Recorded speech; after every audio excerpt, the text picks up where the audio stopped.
parents who are like, I want my kid to be a doctor. I want my kid to be a lawyer. And then you pressure how about you them know into doctor this- now? Yeah, that's extremely racist.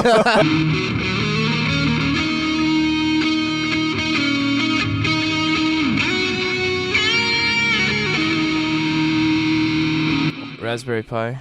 It's like a little computer. It's like a one board computer. It's about like that big. Single serving. Why is it called Raspberry Pi?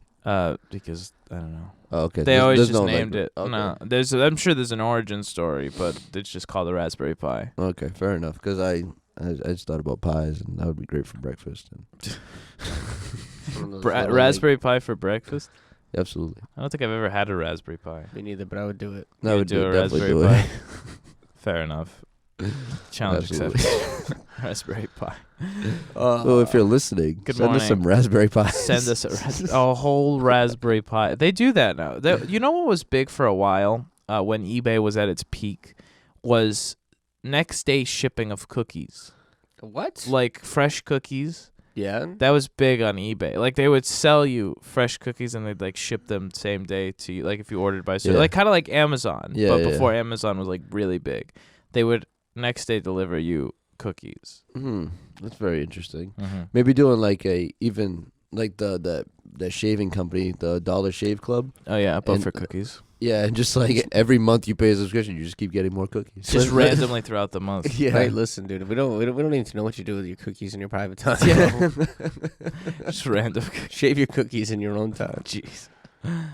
Hey, you know. Speaking of Speaking of shaving your cookies. Amazon, yeah. Cook.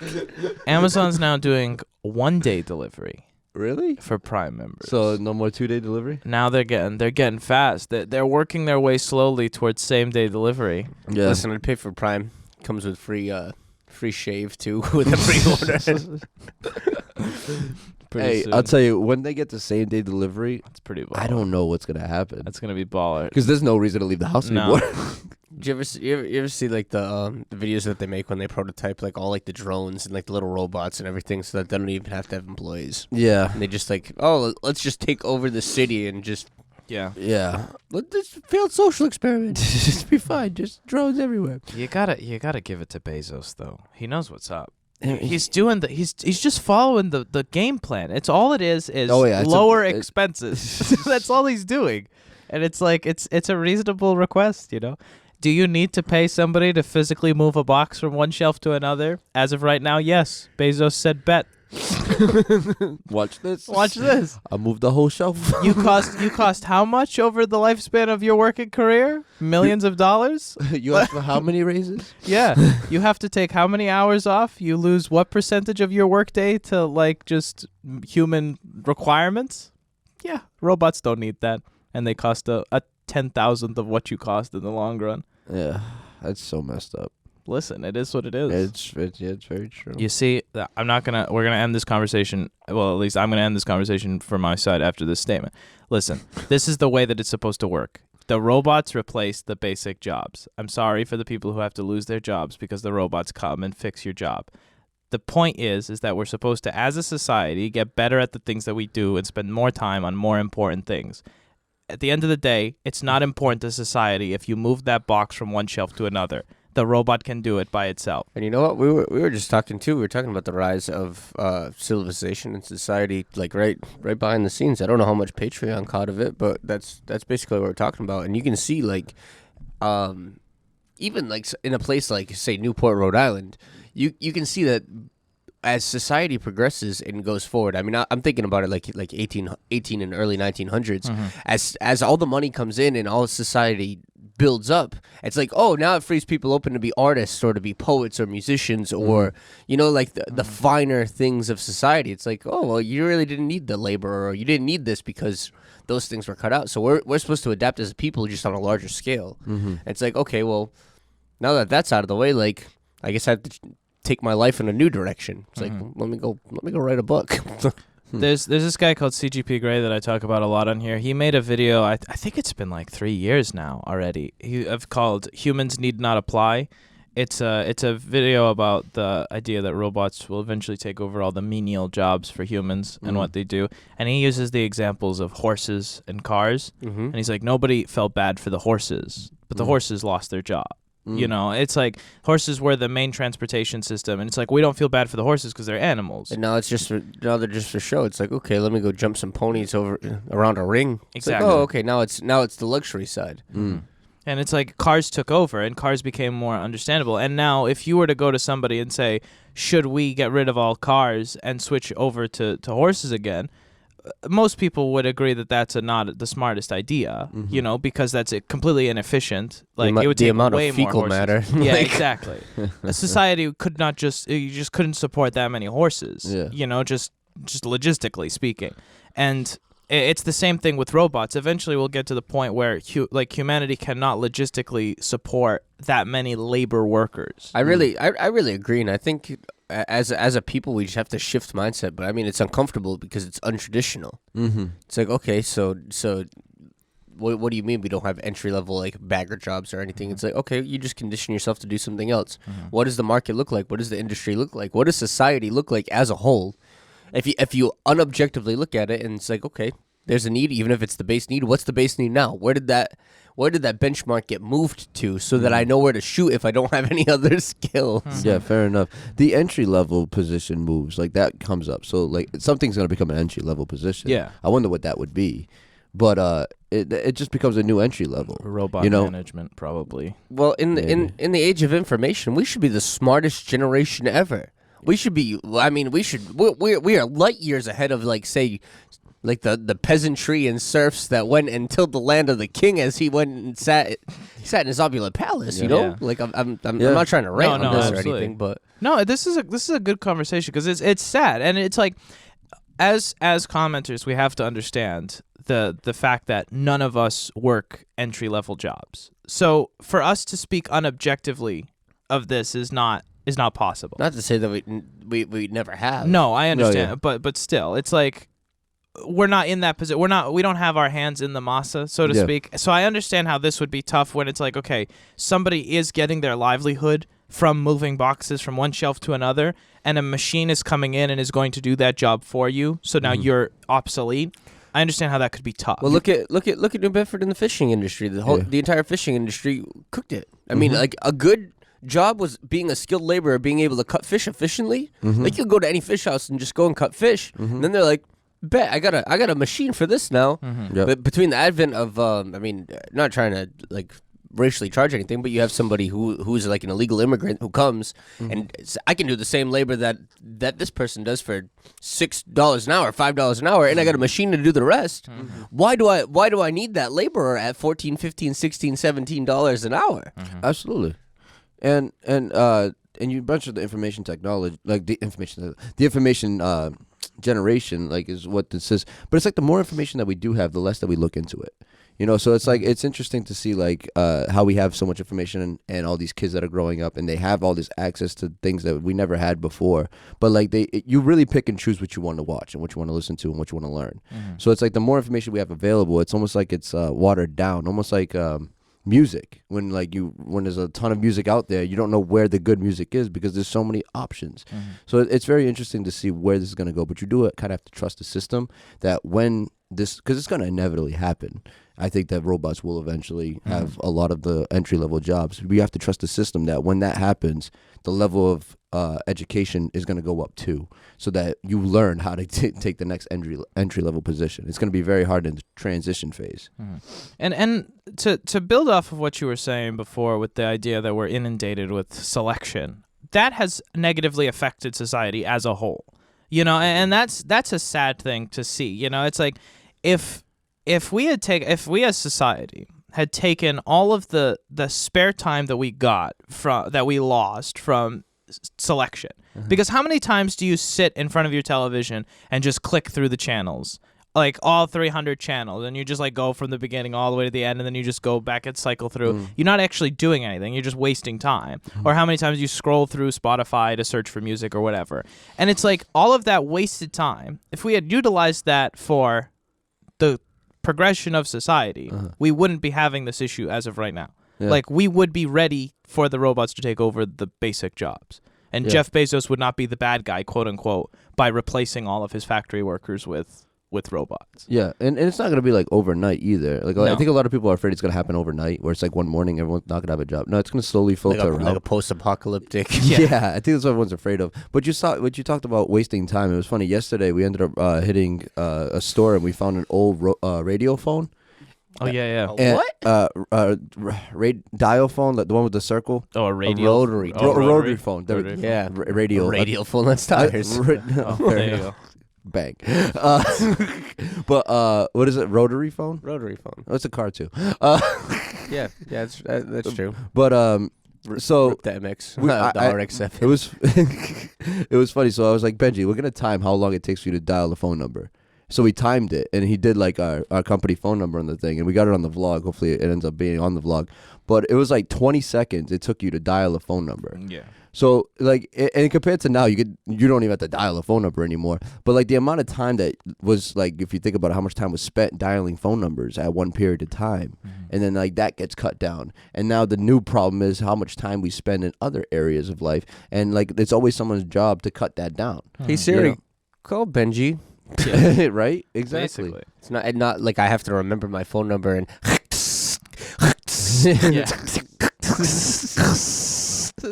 It's true. And it's like efficiency has gone through the roof. Like In if you look theory. at efficiency 100 years ago and efficiency today, Yeah. we're barreling through all of this and we're doing way more than we were back then.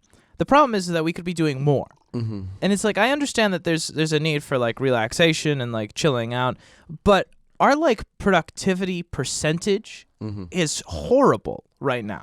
Like all of the minutes that we saw this when we started doing what we do now, where like we get a lot of work done. It's just like efficiency is like a large percentage issue. You know what I mean? Yeah. It's like if we took all of the spare time we have and conglomerated it together, we'd have hours of free time a day. I mean, Absolutely. we talk about being maxed out and everything, and how sometimes you feel like, oh, I'm maxed out, but it's like when you can really hone in on your efficiency, like and how you conduct your day. It's like, no, I'm not really. I wasn't really maxed out. Yeah. It's like, oh, absolutely. nickel and dime, 5 minutes here, 10 minutes here, 15 minutes here. Mm-hmm. You'll really notice the difference. Absolutely. And to start bringing this into the topic that we want to talk about, since we only have a couple minutes, the limitation is us, not the world around us. Absolutely. And it's like we can cry all day long about Bezos and his plan to take over the world and automate everything and whatever, but at the end of the day, Bezos is doing what he thinks is his limitation. Mm-hmm. His limitation is thinking, if I spend $30 billion a year Mm-hmm. on employees, Mm-hmm. if I can cut that number in half, how much higher will my net profit be? Mm-hmm. And that's his limitation. And that's all that he's trying to do. And that's the real the focus of this concept of like pull for you. Yeah. And you had a topic like of like the limitations, and I don't know where specifically you want to go with it, but do you want to like introduce it? Yeah, the topic idea was kind of just like talking about definitely on a smaller scale in your own life, where like you have you think you have a limitation, or you set your own limitations kind of idea, where it usually does start with you. It absolutely does. And like this, when you think that you've hit your limit, there's always more to go. You know what I mean? There's always a little bit more. I don't think that we will ever hit a limit in this lifetime. Maybe in the future, but not in this lifetime. I think that if you have strong like beliefs and you have a very strong core and you understand who you are, the limits are endless. Like the limit, like even like Jeff Bezos, his limits are higher than mine right now because he has a lot more resources and a lot more experience. But like, if I wanted that, you could get there. You know what I mean? But you truly have to like be very dedicated to get there. But I think that limitation is just a mindset. I completely agree. I think that Jeff Bezos is a tough example because Jeff Bezos' parents were very wealthy individuals. So he's the richest man in the world right now, but he started okay. A great example of this is Elon Musk, who was born in South Africa, and he moved over to America with his parents when he was young, and he started PayPal, and he made his money off of PayPal, and then he started just SpaceX and Tesla and all these different companies, and now he's just his limit is physics. Like this guy is at the point where he's like, okay, we're gonna do this thing, and everybody's like, you're crazy, and then he does the thing, and then everybody's like, whoa, and then, like his imagination is his limitation, and he kind of just throws money at problems. Unfortunately, not everybody has that opportunity, but if we take lessons from that, we can move forward in our own lives too. We got 10 seconds on the clock, so we'll take a break and we'll come back. Stay tuned.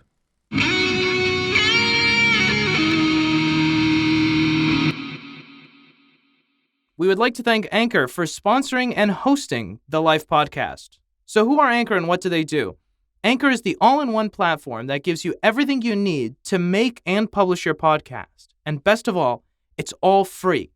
Anchor allows you to use their creative tools to record and edit your podcast. No need for any fancy professional equipment. Sounds amazing, right? And we haven't even gotten to the best part. Anchor isn't just a recording and editing platform. They're a publisher too. This means that Anchor takes care of all of the hard stuff, like publishing to Apple and Google Podcasts, so you don't have to. So what are you waiting for? Download the Anchor app today or go to anchor.fm to get started. Another thanks to Anchor for hosting, publishing, and sponsoring the Life podcast.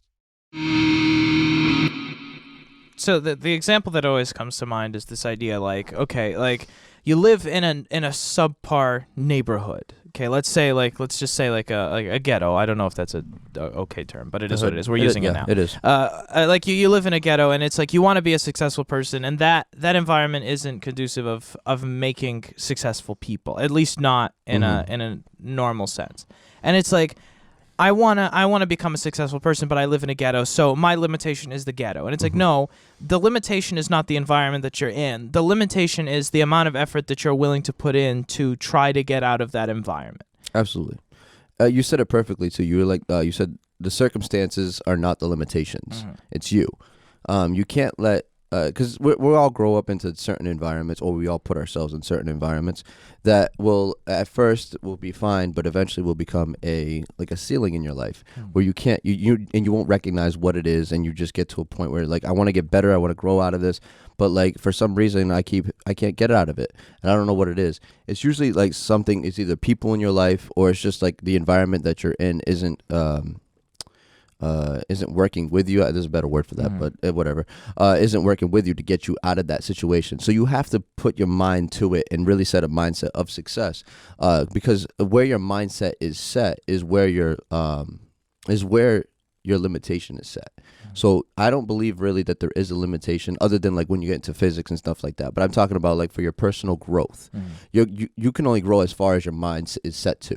And if you're set at a certain like target, like and when you hit your target, I guess is what I'm saying. So don't sell yourself short to yourself, because you can really get further into life if you actually set your mind into a place that lets you grow beyond where your initial expectations are. I think that there's like this issue where it's like people get stuck in this idea of you have to have your cake and eat it too, where it's like, I'm not willing to take the loss of the physical cake to enjoy the benefits of eating it.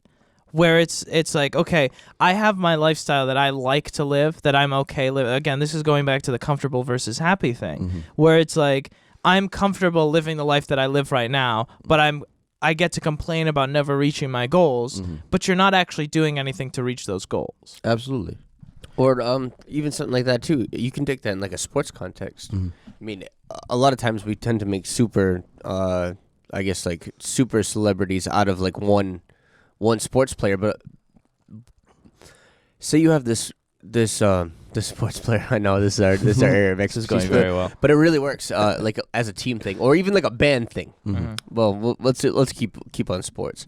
You have a player who's coming up in the farm team. We'll just use baseball, and I mean they're the superstar. Call him Joe Green. Joe Green is nasty. Go ahead. Right, he's awesome, and he holds his name as Joe Green. But Joe Green by himself, without being on a team, will only be Joe Green. He'll only be recruited, but he'll never win the World Series because he never gets to play on a team because only teams can make it to the World Series. And it's like, do I sacrifice my name and my reputation to be able to take on a bigger name like the Boston Red Sox, which is an umbrella term for everybody who's on the Red Sox. Even like the water boy gets a World Series ring. Yeah. It's like, am I willing to put my own self down like that so that I can go and achieve something so big like the World Series? Absolutely. That have your cake and eat it too. It's like, do I maintain my name?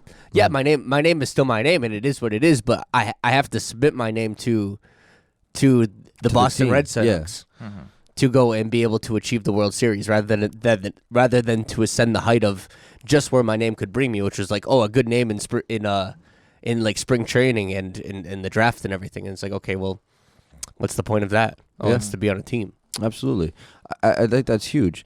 I think that the people around you have everything to do with your limitation. I think that submitting to a team, and the right team, it has to be the right team, not just any team, because that's where it gets like a little washy. But if you submit to the right team, your limitations go through the roof. I can speak from a personal place on this, where before we came together, I was trudging a very lonely path of success, where I was just putting my feet to the ground and making it work. And you really see your limitations in those points, because you do great at first and you get to a point where like, this is amazing. And I'm not saying that everyone belongs on a team. All I'm saying is this is my personal story. And I got to a point where it was just like, man, this is just it. The higher you go, the heavier things are to carry with you. Yeah. Because that's just how it goes. And the higher you get, the scarier it is too. And I came to a point where I knew I needed like a team, but I didn't know what that was, or even what that meant. So I believed in my core that I would have what I needed. And then sometime later, I ended up meeting you guys, and we ended up creating one heck of a team. And what that did for me is it unlocked a whole new, like, where I thought I was maxed out now became like, now I'm looking at your lives as like, you guys are maxed out, and now I have a reason to get better, and that just having that part of becoming the part of that team, my limitations grew a lot, what I mean? Substantially. There's this saying that says like, you want to go fast, go by yourself. You want to go far, go together. Yeah. And it's true. Like if you need to go fast, just go. I mean, you can ascend to a height faster because it's only you. You're only managing you. It's everything is in this one little package, but you can only go so far for so long. And it's like you were saying, you carry all the weight and it's heavy. But you want to go with 2 or 3 people. It's like, okay, let's drag this thing. We can carry a lot more weight together. We have to go a little slower. Yeah, that's all. There's this guy who I watch on YouTube. He's a content creator. His name is Yoon Olsen. His father-in-law and him build off of each other all the time. This is the father-in-law is the one who just bought the yacht, and they build. It is a tough life. Yeah. They build off of each other, and it's really fun to watch their interaction, because like the father-in-law is a real estate developer in Spain. So one will build a house and sell it, and then the other one has to go buy and build a house and sell it. And then it's like, he said something a couple years ago, which is so interesting. He's like, you think you're being productive until you surround yourself with people more productive than you. Absolutely. And that's if you're the most productive person in your sphere of people, you need to expand your sphere of people to people who are more productive than you. Absolutely. Because if Usain Bolt has no reason to train harder than he already does, because he's already the fastest person. So it's harder to get yourself into a mindset to train harder than you did today, tomorrow, if you're already winning the race consistently today. And that's why you have to surround yourself with people who are better than you, who are faster than you, who make better decisions than you. Because if you're the best one in your circle of people, there's no point in being better than the better you. At least like not in a social dynamic aspect. Because as social creatures, it's kind of a funny thing where we feel bad for making the gap larger. Where it's all like, okay, these are all of my friends and they have 9-to-5 jobs and they just sit in their couches and do nothing, and I'm working 24/7, and it's all like, that makes me feel bad that they can't do the things that I want to go do, or they can't spend the money that I get to spend because I work harder than they work. So you have to surround yourself with people who are inundated with it. We talk about money a lot, but that applies to everything. Yeah. There was another experience of mine that kind of brings that hopefully together. was when I first got out of college. That was like last year. When I first got out of high school, I had developed this idea where I wanted to bring together musicians and be able to have a community of musicians that really work together and be able to challenge each other to get better. And when I first started, I had a bunch of musicians that had never, like some of them had never even made a song before. And it was actually quite amazing to see like these people come together, and they became really close friends. But what had happened was like this little natural competition, very good competition, where they kind of like they would present their song, and the next person would hear like, wow, that was pretty good, and they would go back and fix their song. And before you know it, now we're talking like 6-7 years later, these guys make some of the most, what you've heard some of it, some of the most amazing music as far as like hip hop goes, where they're able to actually write really great songs. But I remember when they first started and they came into it, where they were the only competition in their life. They hit this wall that there was just a clean wall, and then as soon as they got put in an environment that other people were better than them in, or just like not in every aspect, just better in a couple different aspects that like help them with like how they write, or help them with their rhyming, or help them with their flow. And before you knew it, I hope this translates if you don't know music, sorry. And but before I knew it, I would literally be recording these guys, and it helped me a lot because it really gave me an opportunity to practice my craft of mixing and recording. So I was working very closely with them, but I really got to see like the progression in them and watch them develop into a place where like their music got to like this really amazing place. And then eventually, unfortunately, we got to a place where you get to a point in your, like, that was the team at the time. And eventually I hit a ceiling where I didn't have any room to grow anymore, so I had to break away from that. But just watching that development, and it was just a beautiful thing. So I think that competition and having the right people around you is the best way to grow. You know, especially from like when you're in the early stages. And I got to see that firsthand, which was an amazing experience for me. Absolutely. We talk about it here all the time, where it's like the 5 closest people to you define who you are as a person. And we say it so much, and it's a cliche because it's real. And that's one of the true parts. And again, we talk about money. This is a quote from Bill Gates. The idea that it's like, if you're born poor, that's not your fault. If you die poor, that is. And some people get stuck in the money of that quote. People get stuck in the money a lot. That quote isn't necessarily about money. That quote is about the things that you do. If you're born poor in the sense of creativity, if you die, that's not your fault. If you die poor in the sense of creativity, that is your fault. Yeah. All of these things that we have around us, the business sense, the creative sense, the whatever. You want to learn how to build tables, you have to build tables. You want to learn how to write music, you got to write music. You're not one day going to show up and be Mozart. Yeah. Yeah, you got to suck for a while. Exactly. It's true. Yeah, absolutely. A lot of people get stuck in the I suck phase, and even sometimes I end up in that category too, depending on what it is. But like, I don't care how far you go, everybody gets, even if you're awesome, you'll get stuck in the I suck phase, because you realize the better you get, the worse you are. Yeah, it's funny.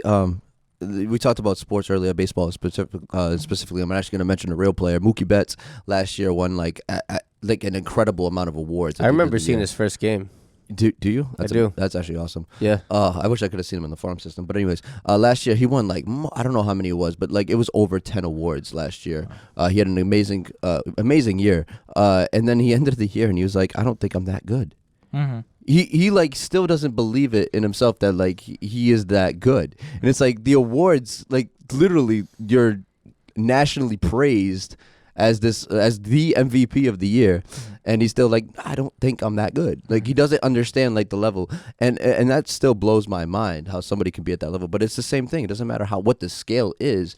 You always hit that level where I don't think I'm as good as I am, or like you become your own limitation in that. But yeah, so well, you think of the masters. You think we have so many different examples of this. It's like Da Vinci didn't finish painting Mona Lisa. Mona Lisa is like 13 different paintings. It's layered upon layered upon layered, and we talked about this on the show, which is why we have problems restoring the Mona Lisa, because we can't remove a layer of paint to add on top of it, because it's multiple different paintings. Da Vinci died with Mona Lisa. Yeah. And it was a commission. It was supposed to be delivered, and he just never delivered it. And he just worked on it again and again and again. And it's like, this is Da Vinci. This is the person who's renowned as like one of the master designers and master architects of like all of these amazing things. And he worked on a painting for years, and he never thought it was good. And it's like, it sounds kind of funny, but who are we to say like, oh, I'm the best at this thing? It's like, that's when you get, and like Tyler said, the more you learn, the more you know that you have still to learn, or the more you learn that you need to learn, or whatever it is. And it's like this idea that it's like, there's this curve where it's like, I think I know everything, and then you pass this little hump and you're like, I know absolutely nothing about this craft. Yeah. And then you slowly make your way back up to actually knowing a lot. That's like that's just life in general too. I mean, everybody goes through that phase, especially being like a teenager. It's like you start to like have half a wit about you, and it's like you're so stupid. I think I know everything. I'm better than mom and dad, or I'm better than whatever. That's right when life slaps you. Yeah, right. And then it's like, oh crap, I don't even know. Like, I know nothing. Yeah, it's an amazing journey, but that's a part of this. Like, you have to be willing to go through those things, and especially in the creative world where now like a lot of people are in a creative service of some sort, where they're providing a service and using their creativity to make a paycheck. You see this even more. It's one thing when it's like a logical thing and you can see like, oh, I don't understand this thing because it's a piece of technology that I just don't physically understand. I have to learn it. But in the creative sense, you really dive into your mind. You're like, what's blocking my attention right now? What's my creative block? And you have to figure that out. It's the same idea, except that you can physically look at and hopefully find a manual. But in your mind, there is no manual. It takes you a little bit longer, a little bit more dedication to get through those learning curves. I think one of the biggest limitations. Well, we have 5 seconds left, so That's fine. I guess we can just come back with it. So Stay tuned.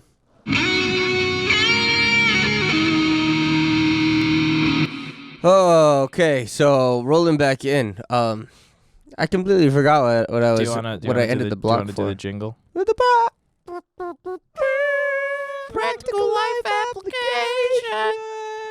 Okay. Yeah, right. Yeah, all right. There it goes. Okay. What was I saying before? Oh, I was talking about one element of something that really would hold us back in regards to what we were just talking about was pride. And it's the pride of, even though you may. Well, we'll talk about music. It's like, oh, I want to be this great musician, or I want to be into this place, but I'm not willing to look stupid for a little while or look bad. So like, everybody knows I'm this bad already, so I'm just going to stay at this level of bad, and I'm not going to make it any worse to experiment to try to get better. Yeah. And it's like, in many areas of life, we were talking about like you're going out and trying to buy a new car. Yeah. Or even take it down to the smallest level of being a kid, like ordering pizza or something. Yeah. It's like, I don't want to look stupid because I don't know how to go order a pizza. So mom, can you go order the pizza for me because I don't know how to do it? Yeah. It's like, you're going to have to let that kid like go and flounder and maybe feel a little stupid at the counter a couple times to be able to be like, oh, Yeah. now I learned how to order pizza without being a complete Yeah, idiot. you only have to feel stupid once. Yeah. And until you learn. That's it. Yeah. I'm actually guilty of this.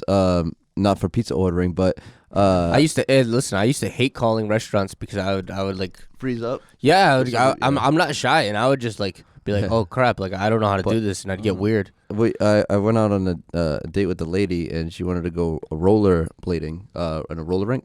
Yeah. And I've been ice skating, but I never went rollerblades. It's the same concept, I'm sure, but I just didn't want to look stupid as like I was like the oldest person in this place, and I don't want to be the guy to look stupid and not know how to rollerblade. So I was like, yeah, no, I'm not gonna go. And I didn't end up rollerblading, but like I'm guilty of that, where I didn't want to look stupid to learn something, but it was like I had a decision to make where I don't want to learn. Yeah. Don't take me out rollerblading with you. I'd make you look extra stupid. Yeah, fair enough. At least fair enough. It's been years since I've rollerbladed. But that's an interesting concept, is the idea of I don't want to look stupid doing this thing or learning this thing, or like this idea that, again, Instagram culture that we utilize all the time with this idea of if you think of your field and you're like, I want to be a mathematician, and you watch videos and Instagram posts about mathematicians who do math in their head that is absurdly complicated, and then you're like, I don't understand basic calculus, and then you're like, I don't want to seem dumb to my teacher and not know how to do the thing, where it's like, okay, why don't kids ask questions in class? Because they don't want to look dumb in front of all their friends. Exactly. It's like, nobody knows how to do this. Like, Yeah. that's the point of this class. Back back to the actual like point of the show or like the actual topic, it's like you are your limitation. Yeah, you didn't absolutely. want to look stupid. Shame on you. Absolutely, and we do that in so many different aspects. I mean, I'm guilty of so much of that, especially growing up. I was such an awkward kid. So like I was that kid in like class that didn't want to raise his hand because I didn't want to look stupid in front of everybody else, even though we were all there for the same reason, which was to learn. And probably everyone had the same question. Are you sure everybody? Well, no. To see, but that's the politics of actually like being in school. It's like 3/4 of your class isn't actually there to learn. They're just there because they're like required by the government to be mandated, sitting, right? You make a good point. To be sitting there. So fair like, enough. you will look stupid because not everybody's there actually like trying to learn. Calculus was my limit. I couldn't figure out calculus, and I didn't want to ask because every time I did ask a couple times, and then I got more confused with Oh, the yeah. answer, and I was just like, dude, I ended up dropping out of that class, and I ended up going to small business. Worked out really well. I cooked it in algebra too. That was bad. I fell behind on like factoring and like the whole second semester of that class, nothing. I made it through discrete 2, and the discretes 1 and 2, which was absurd. But like What? Dude, I didn't discrete even know there was math. a level. So My ears just can't hear it. Like Yeah. it just blocks it out as like discrete. discrete, it's like, so you take, so I'm not gonna bore everyone, but like you have like an equation, and you have to prove that it works for a subset of numbers. So you say like, okay, is this equation true for all real numbers and all imaginary numbers, or all the rational numbers? Shut up. And you can't you can't like do them out, so you have to like make an equation that uses the equation to do the math. I don't know if that's a correct explanation. I wasn't really good at it, so Fair enough. Okay. We've had enough. So I think we all just showed our limitations when it comes to these categories. But because like it came to a point where if you care enough, and if you ask the right questions, you can hit that next level of like a limitation in your life. I didn't even know that was a level in math, to be honest. What is it? discrete math. By the way, this is a freshman level math major course I was taking as a second semester sophomore. So like this is like, if you're a math major, this is like basic stuff, and I was like drowning in that class. Listen, Pi, I do quick maths. Boom, boom. First semester freshman level class, entry level. This was entry level stuff, and I was cooked. I was like, what is this guy talking about? Listen, that's why we threw you behind a camera, bud. Yeah, fair. Yeah. What else have we got for practical life application? Don't limit yourself. So many times we limit ourselves, and that's such an easy phrase to make, but it's so hard to do in day-to-day life, and that's everything. I don't think people are happy to, or are comfortable to get out of their comfort zone, and that sounds so dumb, but it's like you have to be comfortable with getting out of your comfort zone. You gotta be okay with being uncomfortable, and humility is probably one of the biggest keys to this. It's you have to be humble enough to be okay with looking stupid Yeah. for the end result. I think fear is the biggest factor of limitations. I think that the reason why you're limited is because you're afraid of whatever it is. See, this goes back to a TED Talk. We've talked about this like early in the show, and we still need to get around watching it. I think it's only like 15 minutes. Talking about the power of vulnerability, and that's like that's the big thing with vulnerability. It's a fear of disconnection, and that will limit us from all kinds of things. It's like, oh, I'm afraid that I'm not going to be able to connect as human beings. Like, oh, I'll disconnect from people because I looked stupid for a minute. So therefore, I'm not willing to make myself vulnerable to grow. And there's the limit. Yeah, and hope that's that and that stage your limit. Yeah, it did. And that stage, that's your new limit. Until you can overcome that fear of being vulnerable, that will forever be a limit in your life. And some people get stuck there in their success. They don't want to fail in their new business venture, so they never start it. That's your limit. You have to overcome the fear, start the business. You will probably, something was going to happen, whether it's good or bad, but you have to overcome the fear and actually do it. There was a long time ago, years ago, I made a decision that I wasn't going to take myself too seriously. And what that means to me is the idea. It manifested in Hawaiian shirts. Exactly. I was there. It's fair. That's fair. So that was that. I saw him put the shirt Yeah, I on. said that was it. And that was the end of the line right there.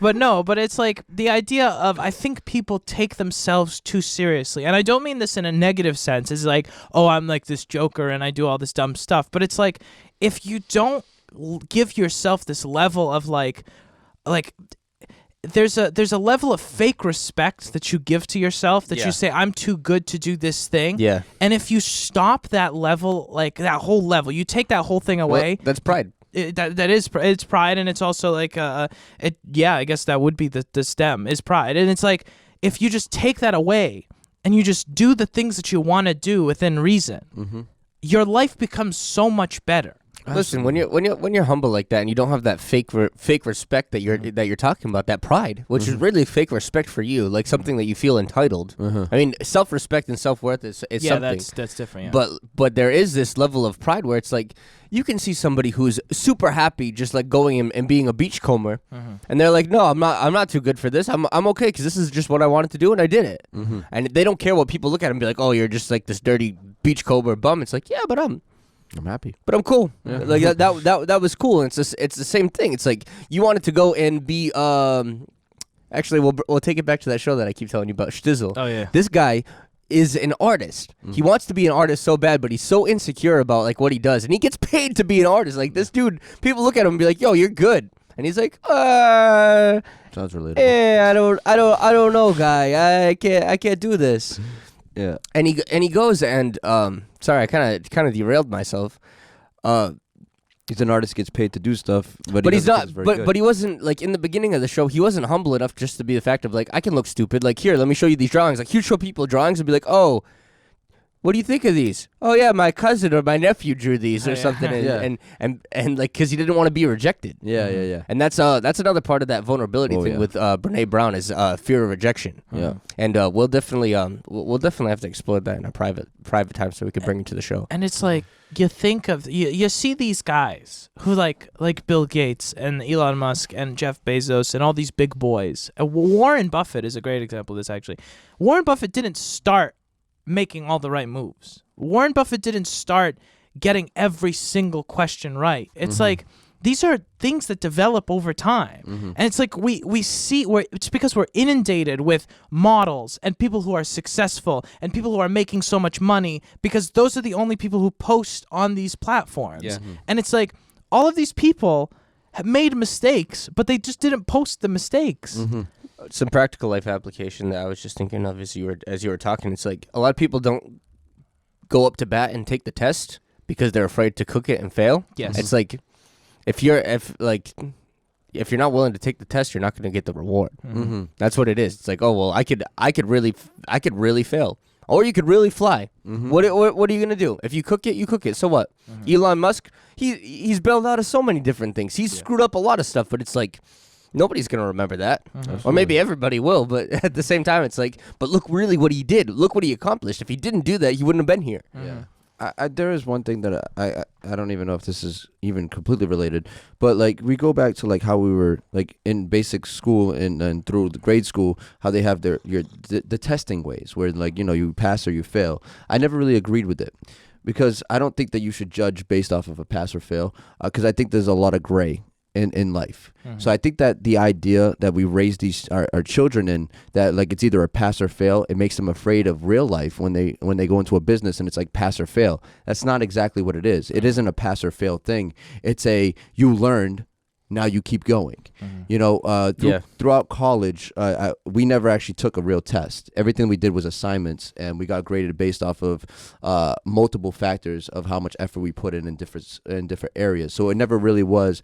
You could definitely fail, but it wasn't like here's a guided questions of like, you know, multiple choice and all this, and here you study for like 3 weeks and then do that. I never had like a final exam throughout my college career, which was a really different way of learning for me. And it really taught me that life isn't about passing or failing or studying for 3 weeks straight to get an answer right.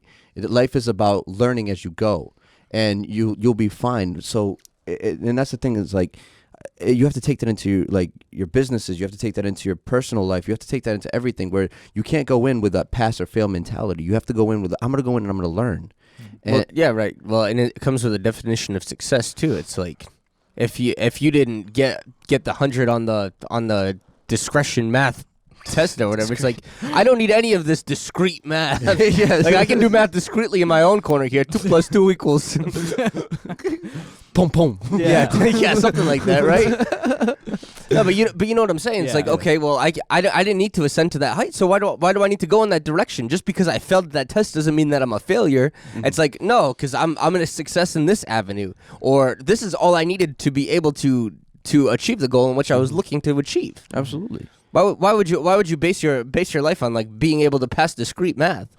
Absolutely. If I could base my life on if I'm a success, if I pass discrete math or not, it's like, well, I'm sorry, like, And that's really what Cooked. it is. And a lot of people are just so afraid of the failing that they never even try to pass. Like, I'm not even going to take the test. Like, well, now how many people do you see that take someone, even like my dad, I don't know how far your dad went in school too, but it's like you just graduate high school and it's like, or you barely graduate high school, or your grandmother does all your homework for you because you couldn't graduate high school, yet you open up 3, 4, 5 businesses, you have all these investments, all these properties, and it's like, who's a success now? The kid with the high school diploma that's legitimate, or the kid who doesn't have a legitimate high school diploma because he cheated just to get through so that he had more time to go and do what was successful for him. exactly. Yeah, my dad was the same thing. He dropped out of high school, and then he went back and got his GED like 20 years later. I was already my like, grandmother loved my father so much that she worked for the school. Oh, nice. She did his homework, and she if it wasn't for her, he wouldn't have passed and went through school because he was like, nah, I'm just gonna go out and work because this is what I want to do for my life. Yeah. And we put so much pressure on this and this is a large topic to do in 50 seconds, so I'm just gonna brush over it. Let's cook it. The This is our idea, show. the idea Go. that it's like we have this predefined idea of success for other people, and that's the dangerous part. Where if I am in a position of power, I am the one who's saying what success is. And it's like the academic world is made up of academic people. We have colleges who have degree programs that are solely for becoming teachers for degree programs. Academic success is not success, even though it can be. Exactly. It can be, yeah, yes, exactly. It's yeah. like the deans of these colleges who are making curriculums were successful in the academic sense. And that's why they put pressure on academic success, because they themselves were successful. If you go to a business person who was successful in business, they're going to say, school is trash, don't waste your time, don't waste your money, because they were successful in business. And that's the important thing to realize is whenever you talk to somebody, their idea of success is going to be what they have done successfully. Well, I think I as far as like a model on being able to rear people or bring people up, you can look at a kid and recognize their gift and talent pretty much right away. It's be able to find that niche, know what that kid's good at right out the cuff. I mean, there's a lot of things that we don't even know that we're good at yet, so discount that. But like, look at somebody like we know this little kid. His name's Luke. I look at him. That kid will be a stellar, an incredible, and amazing musician. That kid right now, you get him as deep in the bed as you can right off the rip. It's like, kid. Like, you don't even have to go to school. I mean, you can make all your own decisions. If you want to go to school and eventually you think like, oh, you want to do this and that, that's fine. I'm not saying like be these like monster child child bears. It's like, no, you must accomplish my dreams. But like, say it would even be like this kid's parents. Neither of them are musicians, but to look at them and be like, that's what he has. I need to get that kid immersed in that right now. And his level of success or his definition of success will be different according to his skill sets versus like. He never got that business degree, or he never got that discrete math credits. And it's like you see a lot of parents who are like, I want my kid to be a doctor. I want my kid to be a lawyer. And then you pressure how about you them know into doctor this idea- now? Yeah, that's extremely It's not like, but it's true with the idea of like, listen, why aren't you a doctor? Why aren't you a lawyer or a whatever? And it's like, you're not fulfilling your parents' dreams. You're fulfilling yours. So don't get stuck in that. Watch some episodes of Casey Neistat. Don't jump out of a helicopter unless, of course, that's what you want to do. But he's really good with that idea of do what you want to do as opposed to what people want you to do. Yeah. Other than that, I think we're all set. Thanks for listening to the Life Podcast. If you like the show, please rate us on your favorite podcast platform. It really helps us out. If you feel like supporting us in a more direct way, you can check out our Patreon page linked in the description of this video. One last thing. Please let your friends know about the podcast. If you like the show, we're sure they'll like it too. If you'd like to reach out to us, send us an email at thelifepodcastshow@gmail.com. We appreciate all of your support, and we'll see you next time. Okay, now let's have a little bit more fun with that, Benji. I don't like to have fun, Eric.